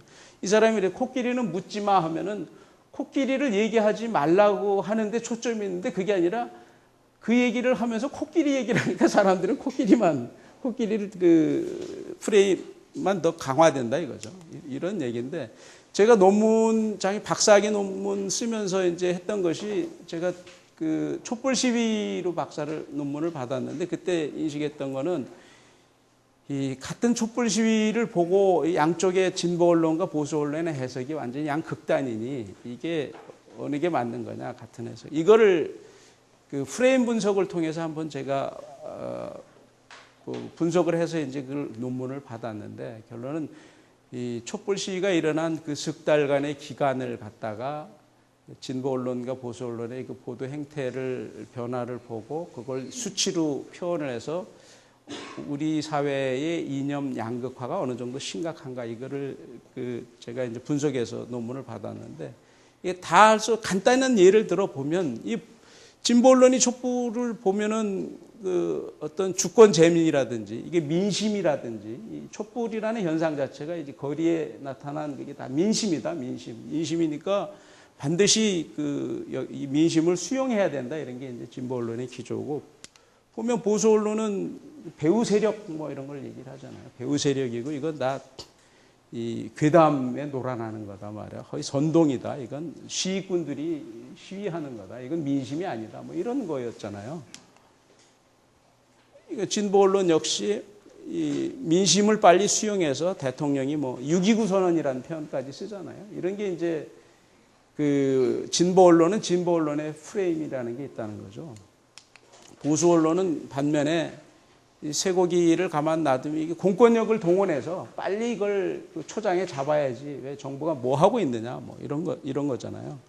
그래서 이 소수의 그 과격 폭력 시위꾼들한테 이게 사회 질서가 이렇게 깨져서 되느냐 뭐 이런 정극단의 인식을 하고 있죠. 그래서 그걸 제가 몇 개의 프레임을 뭐 민주화 프레임, 법치 프레임, 뭐 이 촛불 시위가 국가 책임이냐, 정부 책임이냐, 아니면 촛불 시위대 책임이냐, 뭐 그거에 따라서 이제 4가지, 8개 프레임을 개발을 해서 분석을 했더니 그걸 수치로 해서 했더니 보수 진보 언론은 저 빨간 표로 이렇게 가서 촛불 시위는 전적으로 처음부터 끝까지 이제 이거는 국가 책임이다, 정부 책임이다 이렇게 보도하고 있는 거고 정말 하나도 없어요. 경향신문과 제가 분석한 한겨레 신문이었는데 저 진보는 이쪽은 조선일보고 동아일보를 분석을 했고 그런데 밑에 보면 밑에 보수 언론인데 역시 이렇게 양극화되어 있다 이거예요. 서로 보는 시각이 쉽게 얘기해서 이건 민주화 법치 프레임이라고 촛불 시위는 선한 거다. 이건 민심의 표현이고 뭐 이걸 촛불 시위를 굉장히 긍정적으로 미화적인 입장에서 보는 거고 법치 프레임은 이거는 촛불 시위는 뭐 시위꾼들에 의한 이런 이 사회 소요다 뭐 이렇게 보는 이런 프레임이 이렇게 양극화되어 있다라는 거고. 그래서 내가 분석을 해보니까 다 아는 사실이지만 그걸 수치로 이렇게 분석을 했더니 너무나 양극화가 심하더라 이런 걸 볼 수 있었고. 그래서 언론에서도 촛불 시위 끝나고 나서 그 언론의 정파성을 우려하는 그 세미나를 많이 했어요. 언론재단 주도로. 그래서 그러니까 언론의 정파성이 상당히 심각하다. 정파성이라는 용어가 세이머라는 그 언론학자가 신문과 정당의 병행관계 이런 표현을 쓰는데 신문과 정당이라는 건 권력을 획득하기 위한 정치적인 목적이 있고 언론은 우리는 얘기를 할 때는 정론을 정론을 지향한다 이러잖아요. 그렇지만 실제적으로 보면 언론도 어떤 정치적인 언론사에 따라서 보수는 보수의 지향점이 있고 뭐 이런데 결국 보니까 정당이 지향하는 거와 언론사를 구성하는 그 구성원들의 개인적인 그 정치인과의 친밀도라든지 아니면 자기 가치관이라든지 이런 것 때문에 어떤 객관적인 보도보다는 어떤 정당의 정치적인 지향점과 같이 병행해서 간다. 그래서 이 신문과 정당의 병행관계 이런 용어를 썼는데 이게 이제 언론의 정파성을 가리키는 언어의 뭐 효시 같은 그런 얘기인데 문제는 제가 이제 분석을 해보니까 갈수록 심각한 게 언론의 신뢰도가 이제 갈수록 떨어지잖아요. 뒤에 표가 나오는데. 근데 언론이 그러면 그럴수록 정론을 지향한다고 하면서 그 보다 객관적인 입장에서 보도를 하는 것보다 이제 좀 편향성 전략이라고 그런 용어를 이제 학자들이 쓰는데 계속 더 편향성으로 간다. 왜냐하면은 독자가 이미 나뉘어졌기 때문에 이게 조선일보가 한겨레 독자들, 진보적인 성향의 독자들을 끌어들이기 위해서 논조를 바꾸는 게 아니고 그건 뭐 어차피 포기한 거죠. 그냥 자기들이 확보하고 있는 보수적인 성향의 독자들만 더 끌고 가기 위해서 더 편향적인 전략으로 간다 이거예요. 한겨레도 마찬가지. 한겨레나 경향도 이미 우리의 독자는 뭐 정해져 있는 거고 기존의 보수 언론과의 차별화가 이게 이제 언론이 그 영업적인 차원에서 살아남기 위해서라도 편향적인 전략으로 간다라는 게 굉장히 우리나라에서 이 사회가 굉장히 뭐 양극화돼 경제적인 양극화도 심하고 이념적인 양극화, 생각의 양극화, 언어가 다르다고 할 만큼 이렇게 양극화가 심한데 언론이 별로 헬프가 안 된다는 겁니다. 언론이 오히려 더 부추긴다는 거죠. 언론이 이런 정파성을 그런 거 이제 분석을 해보니까 언론의 신뢰도 변화를 보면 이 TV는 좀 이렇게 올라왔는데 신문은 계속 떨어지죠. 이게 사실은 김대중 대통령 이전까지는 조선일보의 그런 그 위상이나 영향력이 대단했죠. 근데 지금은 김대중 대통령 이후 그때 뭐 떨어지기 시작해갖고 좀 많이 떨어져 있죠. 신뢰도가 뭐 언론이. 그래서 이제 조금 생각을 조금 이제 조금 더 진전을 시켜보면 이 다른 생각의 큰 두 갈래 다른 생각의 흐름이 우리 사회에서 이렇게 충돌하고 있는데, 겉으로든 속으로든 충돌하고 있는데, 이게 결국은 선거에서 나타나는 거 아니겠어요? 그래서 지금 벌써 선거를 앞두고 이제 무상 논쟁이 지난번에 많이 벌어졌잖아요. 어떤 프레임을 선점할 것이냐, 이게 복지 프레임이냐, 야당에서 주장하는 세금 폭탄 프레임이 될 것이냐, 야당에서 무슨 안보 프레임을 들고 나올 수도 있겠죠. 안보 프레임, 선거를 앞두고 이런 큰 우리나라가 이제 앞으로 이게 이제 김대중 대통령, 노무현 대통령 때는 그래도 어떻게든 복지 쪽을 강조를 하고 분배 쪽에 조금 많이, 그때도 역시 신자유주의의 한계는 벗어나지 않았지만 그래도 이제 그쪽에 분배 쪽에 많이 갔지만 결국 경제적인 업적이 뚜렷하게 안 나오고 하니까 결국 MB라는 보수 정부가 나타났고, 근데 요즘 이제 차기 대선이 이제 내년이면 오는데, 차기 정부는 과연 우리가 어떤 컨센서스가 이루어져서 나가야 되느냐 이겁니다. 요즘은 정부, 이게 제가 이렇게 써본 게, 국가는 리바이어던이라고 홉스가 이제 자연 상태에서는 만인에 대한 투쟁이라고 하지 않습니까? 거기서 이제 그걸 극복하기 위해서 우리가 안전하게 살기 위해서 사회계약을 해서 국가를 만들었는데, 이 국가를 만들 때 이미 홉스는 국가는 리바이어던, 이 국가는 만들어 놓은 것 자체가 인공 괴물이 돼 갖고서 사람을 통제하고 사람에 간섭하고 사람을 구속할 것이다, 이런 걸 얘기를 했지 않습니까? 근데 역시 그래서 현재 근대 민족 국가 역사의 흐름을 보면 이제 민주주의의 역사 아닙니까? 처음에 이제 이 권력이라는 게 왕하고 귀족들이 갖고 있다가 막 싸우면서 그 권력이 봉건주의 시대 국가를 극복하고 절대주의 국가로 넘어갔다가 봉건주의 자본의 힘이 생겨서 부르주아지 자본을 장악한 이 사람들의 결국은 그 권력을 장악해 가는 게 이제 자유민주주의, 시민혁명 이런 걸 통해서 이제 권력을 장악해 가고 해서 근데 자유민주주의 국가의 효시가 되는데, 오늘날 보면은 그 자유민주주의 국가를 보면 그것이 귀족이 권력을 위한 싸움 투쟁이지만은 그때 자본을 갖고 있는 부르주아지의 그 판이었지, 거기에서 이제 노동은 좀 배제가 돼 있다 이거죠. 근데 실제로 선거권을 보면 얘기가 좀 복잡해지는데 잠깐만 언급하고 마무리하고 갑시다. 선거를 보면 선거권이 똑같이 주어진 게 아니잖아요. 옛날에는 돈 없으면 선거 못 했잖아요. 민주주의 역사가. 그러니까 그런 때를 지내고 이제 우리가 자유민주주의를 왔는데, 우리가 자유민주주의를 많이 얘기는 하지만 자유민주주의가 똑같은 것 같은데 지향점은 우리가 이론적으로 보면 다른 거죠. 자유주의는 어쨌든 국가는 있지만 국가는 개인의 간섭은 최소화하기를 원하는 게 자유주의의 맥인 거죠. 거기서 이제 신자유주의가 요즘 이제 간 건데. 근데 민주주의라는 거는 평등을 지향하지 않습니까? 평등. 가진 자나 못 가진 자나 평등을 지향하는데, 지금 이제 지난번에 무상복지 논쟁 때 보니까 이미 우리 사회가 너무나 이게 양극화도 심하고 경제적으로, 그래서 어떤 실질적인 민주주의의 진전 이런 것이 굉장히 중요한 화두로, 그게 국민적인 정서가 아닐까 싶은데, 과연 이런 생각들이 이제 다음 정부에서는 어떻게 정리가 돼야, 우리가 다음에 대선 때는 과연 어떤 걸 지향하는, 어떤 정을 지향하는 정부를 우리가 만들어야 되는가, 이런 것들이 우리 내부적으로 한번 좀 생각해보고, 우리가 지향하는 정부는 어떤 거냐. 국가가 좀 적극적인 기능을 해서, 국가가 세금 더 많이 거두고 더 적극적인 역할을 해서 국민들이 그 사회 안전망을 좀 강화하고, 정말 지금의 구조에서는 자기 힘으로 살아갈 수 없는 사람들한테 보다 따뜻한 그걸 많이 해주는 그런 정부가 나은 건지, 아니면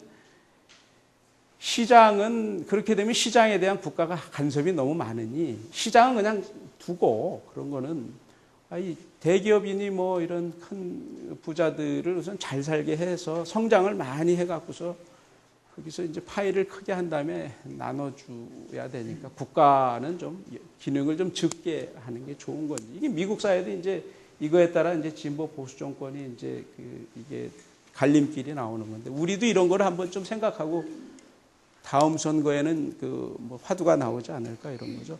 이 좀 거의 마무리 가는데 요 끝에 재밌는 영상을 한번 보고 마지막으로 거의 마무리로 가죠. 딱딱한 얘기 했으니까 토라보라.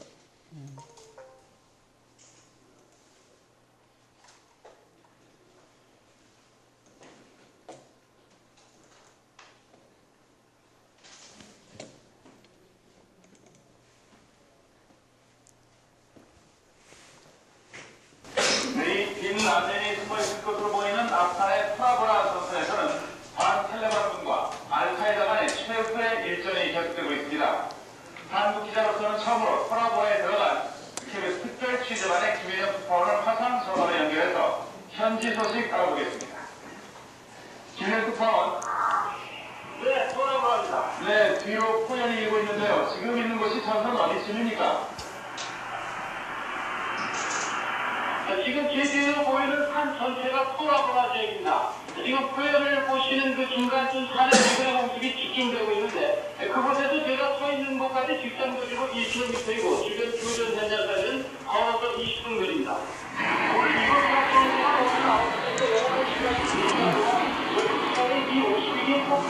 마무리해야 돼요. 간간히 산 곳곳에서 기관 총소리가 들리는데 전선에서 막 나온 전사들은 알카에다 잔장과 소규모 정부가 공속되고 있다고 말하고 있습니다. 네, 알카에다 잔장들의 저항이 거센 모양이죠? 네, 지금 제 뒤로 멀리 보이는 산 너머가 파키스탄 쪽입니다. 지금 알카에다는 포위된 상태에서 파키스탄 국경 쪽으로 탈출을 시도하고 있는 것으로 보입니다. 알카에다 경력은 동부동맹군이 앞바퀴 가는 곳마다 별다른 저항 없이 투각지이고 일부 지역에서는 중화기로 무장한 소규모 군대가 완전하게 저항하고 있어서 동부동맹군이 핑크 포격을 집중하고 있습니다. 파키스탄군은 정규군 4,000명을 대체해서 알카에다가 국경을 넘어오는 것을 현재 맡고 있습니다.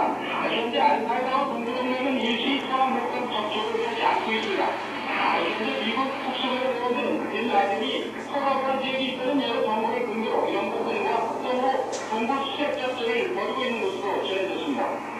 토라보라에서 KBS 뉴스 김은영입니다. 요거는 이제 원본 화면 잠깐 한번 보시죠.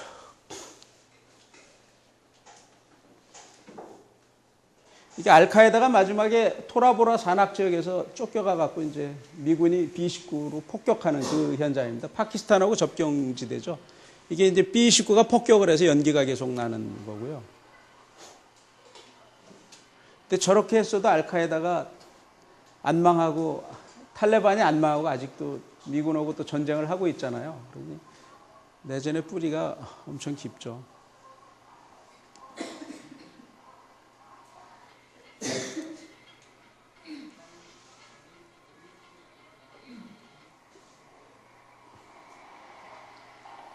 제가 겁 없이 이렇게 다니는 게 정말 무식해서 저런 겁니다. 저게 왜냐면은 요게 제가 여기서 요 다음 날에 올라갔더니 여기서 바로 지뢰 터져 갖고요.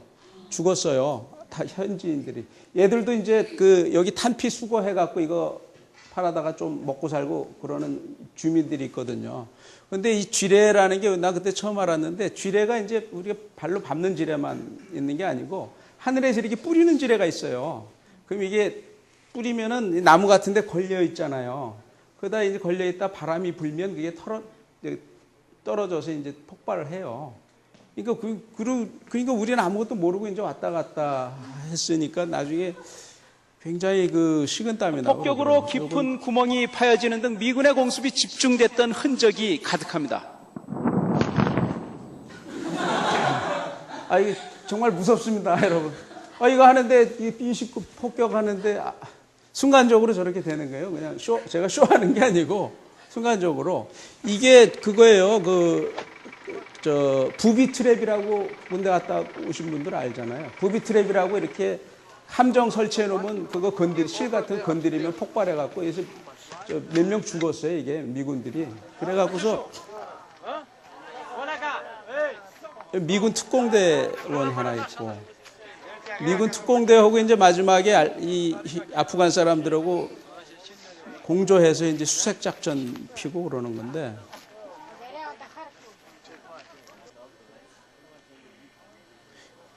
미군 특수부대원이 있죠. 그러니까 이 보세요, 이런 사람들만 계속 봐봐요. 계속 한두 달 보면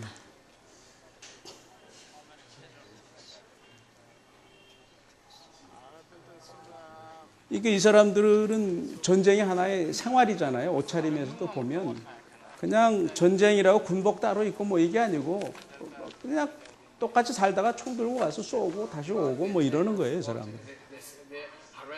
이게 탈레반 포로들입니다. 포로들 잡은 건데. Okay, the second they arrested at the first when they captured Jalalabad city, they arrested. 자, 그 정도 보고 그 다음에 이제 마무리를 하죠. 뭐 시간이 너무 많이 가서.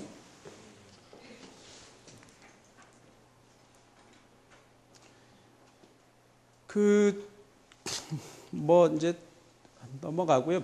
여기 빌라덴이 숨어 있는데 빌라덴을 잡을 수가 없어요. 왜냐하면 이쪽은 아까 중앙 정부가 통제력이 안 미치는 것이고 파키스탄 쪽에서도 그렇고 아프간 쪽에서도 마찬가지입니다. 그런데 여기 가보면 그 용감한 어떤 전문 기자, 외국 전문 기자 하나가 여기를 버스를 타고 갔어요.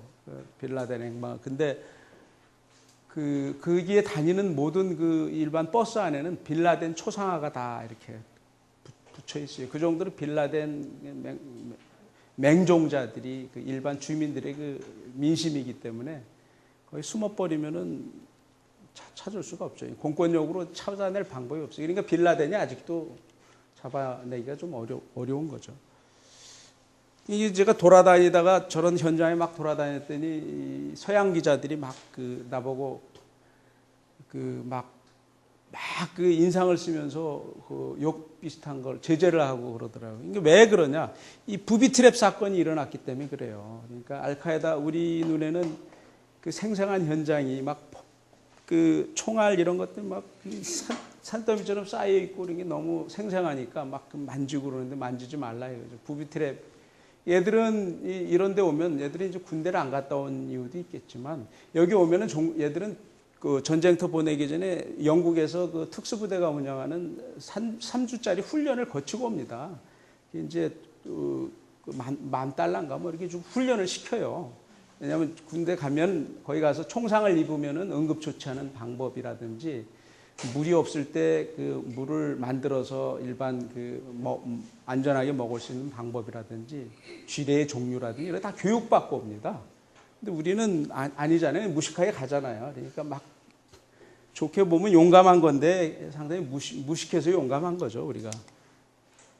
이제 마지막으로 이제 결론 부분 좀 잠깐 정리하고 갑시다. 이게 또 석유 전쟁인가 뭐 이런 얘기 아닙니까? 근데 이 카스피해 때문에 그래요. 카스피해 때문에 카스피해가 이제 석유가 이만큼 많고 이게 중동 말고 이제 여기서 세계 최고로 이제 석유에 관해서 이제 집중이 되고 있는 건데 이 카스피해를 둘러싼 나라들이 있지 않습니까? 이 카스피해 석유를 개발해서 이 석유를 서방 국가들한테 어떻게 안전하게 갖고 올 수 있느냐. 여기에 이제 파이프라인의 정착이 복잡하게 얽혀 있는 겁니다. 지난번에 러시아에서 파이프라인 잠갔잖아요. 우크라이나하고 분쟁이 일어나니까. 이 우크라이나가 이 운반비를 뭐 내야 되는 소련이 4배로 올리니까 그걸 지불하기를 거부하니까 러시아에서 파이프라인, 천연가스 파이프라인을 딱 닫아버리니까 그때 겨울철이 했는데 유럽이 발칵 뒤집혔죠. 겨울철에 천연가스가 없으면 난방이 안 되는데. 그래서 결국 협상을 해서 해결했지만 그게 굉장히 상징해서 보여주는 거죠. 석유를 통제하고 안 하고가. 그래서 이 카스피해를 여기 카스피해 주변에 발견된 자원 천연가스와 석유 이거를 어떻게 미국의 이익이나 서방국들의 이익에 맞게 할까 보니까 이게 위쪽으로는 러시아가 있고 이쪽엔 중국이 있고 이쪽엔 이란이 있고 이게 다 미국하고 적대적인 국가들 아닙니까? 그러니까 요걸 기존에 있는 요걸 어떻게 피해서 미국이 그 안전하게 뽑을까? 이게 이제 미국으로서는 전략적으로 치명적인 그 사활이 달려 있는 거죠, 이게. 그래서 소련이 있을 때 이게 소련에 다 그 영향력에 들어가 있는 그런 국가들이었을 때는 엄두를 못 냈는데 소련이 무너지고 나서 이런 국가들이 해방이 되니까 이게 틈새를 가고 간 거죠. 그런데 여기에 아프간에 미군이 주둔해 있으면 이런 인근 나라의 군대도 주둔하지, 이런 파이프라인도 이제 그 안전하게 지킬 수 있지, 뭐 이런 그 전략적인 이해관계들이 다 복합적으로 얽혀 있는 거죠. 이 나라들은 갑자기 이제 이 자원이 나오다 보니까 이게 러시아하고 중국하고 미국이 3파전 사이에서 자기들이 어디가 우리한테 제일 도움이 되는가, 이런 전략 그 국제정치적으로 자기들의 이익을 잘 계량해서 어떤 때는 러시아 편에 섰다가 어떤 때는 미국 편에 섰다, 이렇게 복잡하게 움직여가고 있는 것이죠. 여기 이제 기존 노선이 있는데 여기 보면 이 투르크메니스탄을 통해서 아프가니스탄을 통해서 이렇게 오는 거. 러시아 같은 경우는 역사적으로 부동항이 없어서 부동항을 얻으려고 이렇게 많이 애써서 전쟁을 많이 했잖아요. 근데 지금도 흑해 이쪽은 부동항이 아니고 지금 인도양 쪽으로 진출을 하려고 하면 이런 나라들 협조가 있어야 돼요. 그러니까 미국과 러시아와 그 중국의 암투가 엄청 심한 거죠. 그래서 이 파이프라인 정착이라고 우리가 얘기를 하는데 이런 5가지 노선 이미 건설이 된 것도 있고 건설 예정인 것도 있는데 결국 이란과 러시아를 피해가는 게 이제 핵심인 거죠. 그래서 이제 아프간에 미국이 이제 갈 수밖에 없었고 그 선 보면은 이게 이제 CPC 라인, 이게 러시아가 통제하는 라인이고 이게 서방 라인 BTC 라인이 이제 서방 라인인데 이런 게 이제 복잡하게 얽혀 있는 겁니다. 이게 앞으로 보면 앞으로도 그럼 미국이 이제 그 요즘 자스민 혁명으로 인해서 중동의 민주주의가 이제 다시 우리가 얘기가 되는데 결국 전문가들 얘기는 이제 사우디아라비아가 제일 핵심이죠. 미국의 모순이 인권과 민주주의의 확산을 얘기하면서도 석유 이익이 걸려 있는 나라들한테 그걸 적용을 못 하잖아요. 제일 대표적인 게 사우디 아닙니까? 사우디가 중동에서 제일 부자 나라, 전체 우리 석유의 전 세계 석유의 24%를 갖고 있는 나라인데 인권 최후진국입니다. 선거권도 여자들 선거권도 없고 운전면허 갖고 논쟁, 여자를 운전면허 따게 해야 될 것이냐 마야 될 것이냐 갖고 논쟁이 벌어지고 있는 나라고 이게 와하비즘이라고 극단적인 이슬람주의인데 이게 와하비즘의 원조 아니에요. 빈 라덴도 이 사우디아라비아 출신 아닙니까? 그래서 9.11 테러 나고 나서 사우디아라비아가 전통적으로 미국이 서포트해갖고 키우는 국가인데 좀 소원해졌잖아요. 그 틈을 또 중국이 치고 들어가서 사우디아라비아의 그 석유권을 좀 따내고 뭐 이렇게 복잡하게 얽혀 있죠. 근데 미국 앞으로 그럼 우리가 자스민 혁명을 통해서 중동 민주주의를 보면 결국은 미국의 중동 정책이 말과 명분이 이제 다른 명분과 실제 행동이 다른 것들이 이스라엘을 보호할 수밖에 없는 한계가 있는 거죠. 미국은 유태인의 나라라고 해도 과언이 아닌 그 한계가 있고 미국의 지식인들은 이스라엘과 팔레스타인 간의 아랍 세계 간의 그 균형점을 잡지 않으면 미국이 결정적으로 미국의 국익이 어렵게 된다라고 지식인들이 늘 얘기를 하지만 지식인들이 얘기하는 거고 지식인들은 그렇게 얘기하면서도 이스라엘을 일방적으로 지배할 수밖에 없는 그 구조가 미국 사회의 구조라는 거 너무나 잘 알아요. 알면서도 계속 주장을 하죠. 그리고 이제 석유 이익이 또 기본적인 한계고 그래서 앞으로도 미국 중동 정책은 바뀌기 어렵다는 거고 간단히 유태인 파워를 봐도 유태인이 2.1%인데 미국을 절반 가까이 지배할 정도로 이렇게 유태인이 대단하고 그래서 결국은 이 사우디아라비아가 만약에 사우디아라비아에서 밀란 비슷한 상황이 된다고 그러면 어떡하겠습니까? 미국의 선택이 어떻게 돼요? 이미 이란에서 실패를 했잖아요. 이란이 팔레비 앙정 석유 이익 때문에 미국이 팔레비 앙정을 일방적으로 지원했다가 결국 팔레비가 쫓겨나갔고 코메이니한테 그때 쫓겨나갖고서 난 다음에 이란이 미국의 완전히 적대적인 국가가 됐죠. 근데 사우디아라비아도 지금 굉장히 그런 부분은 자스민 혁명을 통해서 중동 국가들이 이런 전체적인 민주주의 인권 확산 이런 상황이 지금 비슷한 상황이 또 있는 거죠. 이제 할 말 많지만 이 정도로 마무리 짓도록 하겠습니다. 자, 장시간 들어주셔서 고맙습니다.